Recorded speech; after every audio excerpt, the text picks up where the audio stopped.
Learn through the hard way, exercise 42, stacks and queues. Okay, you did linked lists. A stack and a queue is nothing more than using a linked list with a certain discipline. So you would say every new thing added on is added on one end and popped off on the other, and that determines whether it's stack or queue.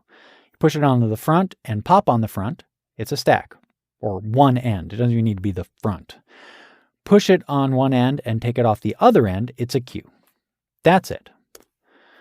Now, I want you to pause and try to solve this yourself, and I want you to use the unit test to do that.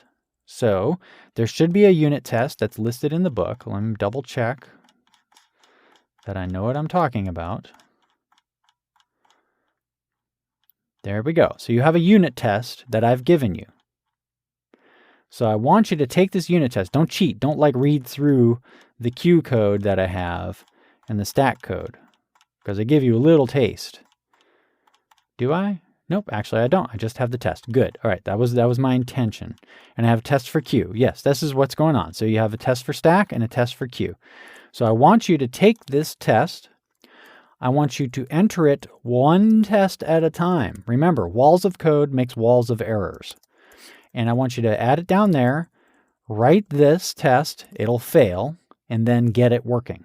So this is teaching you test first development, which is a style of development that works pretty good when you know what's going on. In stacks, you should know what's going on. It's straightforward. Queue would be the same thing.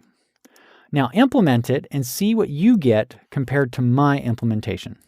Okay? So now I'm going to do a quick code review. Well, pause. You should have solved that. Okay, now you're back. Let's do a quick code review of stacks so we can see how it did compared to mine. Okay, are you ready? This is going to be fun. This is my entire stack implementation, or most of my stack implementation right there. Amazing, right? So you might have gone and done source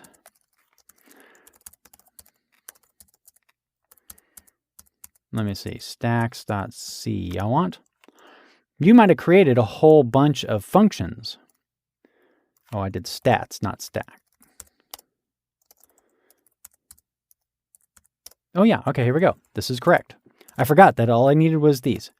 Okay, look. Because I have this header file, and because stacks and queues pretty much just work as lists, I can create macros that just call the functions that need to happen. So if I do stack push, that's list push. A stack pop is list pop. A stack just works that way. That's it.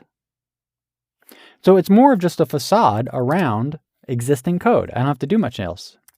Let's see if I did the same thing for queue.h. Yeah, there's queue.h.